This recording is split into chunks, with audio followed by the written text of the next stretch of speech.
Hola, if you've been searching for a show that gives you the daily pulse of the Latinx news you need, prepárate. I'm Andrea Martinez, and I host a daily show called Pulso News on the new app Quibi. Every day, my team comes to you with the news of our community told from within the community. My team and I are thrilled to share an episode from this week with you. Take a look. This is Pulso News. President Trump responds to protests across the country.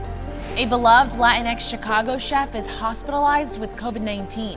Latinx dancers are spearheading the change in their industry during the pandemic. Before we get started, here's a quick roundup of the news you may have missed over the weekend. Puerto Rican rapper Bad Bunny and Mexican singer Alejandro Fernández are helping Joe Biden reach Latinx voters. Their hit songs are featured in new Spanish-language ads airing in Arizona, Florida, and Pennsylvania, three key swing states where polls show Biden has just a slight lead over President Trump among Latinxes.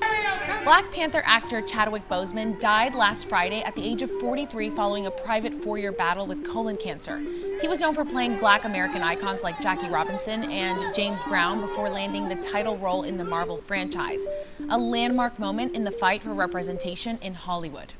Facebook CEO Mark Zuckerberg said the social media platform made a mistake by not removing a militia group's page that called for armed civilians to enter Kenosha, Wisconsin, amid protests over the police shooting of Jacob Blake. Kyle Rittenhouse, a 17-year-old militia member, allegedly killed 2 protesters in Kenosha last Tuesday night. And although Facebook said he was not a member of the Kenosha militia page in question, complaints that the page was inciting violence went ignored. Nationwide protests continued over the weekend in response to the police shooting of Jacob Blake. In Chicago, 2 police officers and a suspect were hospitalized after a shooting during a traffic stop. In D.C., protesters clashed with police Saturday, the day following the March on Washington.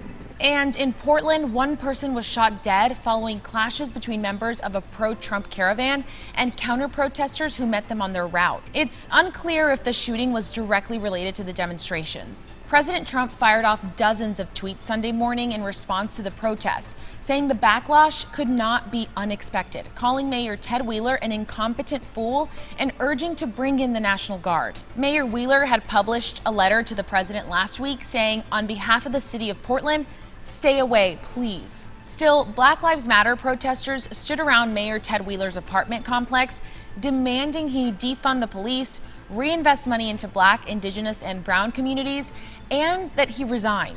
Amid the unrest, President Trump will visit Kenosha, Wisconsin on Tuesday. Claudio Velez, the 55-year-old Chicago chef known as the Tamale Guy, has been hospitalized after contracting COVID-19. Velez has been famously selling tamales for over 2 decades in the streets of Chicago, mostly to hungry bar patrons. But when the pandemic forced those same bars to shut down, Velez lost his income. Chicagoans rallied through a GoFundMe campaign and raised enough money for Velez's first brick-and-mortar restaurant. Now, about 2 weeks since opening, people are turning to the crowdfunding platform once again, this time to raise money for his medical expenses. According to the restaurant's Instagram page, Velez is on a ventilator in the ICU. By yesterday evening, about 2,000 people had raised almost $50,000 for Velez and his restaurant, more than double the goal amount. As the U.S. surpasses 6 million coronavirus cases, Latinxes like Velez will continue to be disproportionately affected. While the coronavirus still rages in many countries, dancers are trying to navigate the challenges presented by the pandemic. Studios and theaters are closed, making it difficult to rehearse or perform. But 3 ballet dancers in Argentina thought of a way to spread the joy of dance throughout the world. They created the Stay Home Dance Competition, a digital dance-off where performers use Instagram as their creative stage. Dancers as far away as Israel have submitted their clips, and some even raise awareness about the pandemic. Entonces dije, ¿por qué no hago un video de concientizar que si vos tocas las cosas y no te lavas las manos te podés infectar? The creators of Stay Home Dance say this is their way of adapting to the new reality. El mundo de la danza va a cambiar mucho y todavía no sabemos bien cómo. Es cuestión de esperar y seguir creando en el interín. If you want more Pulso news, don't forget to tap the follow button below. And meanwhile, we're keeping the pulse on: does the dermatology industry have what it needs to diagnose and treat non-white skin? More than 20 states are suing President Trump over changes to a key environmental law. And a pledge by the LA Times to make its newsroom 1/4 Latinx in the next 5 years. Nos vemos mañana. That's a taste of Pulso News. Our newscast is brought to you through the voices of Nuestra Gente, and it's up every morning, Monday through Friday on Quibi. To watch more, click the link in the description below and download the Quibi app free to you for 14 days.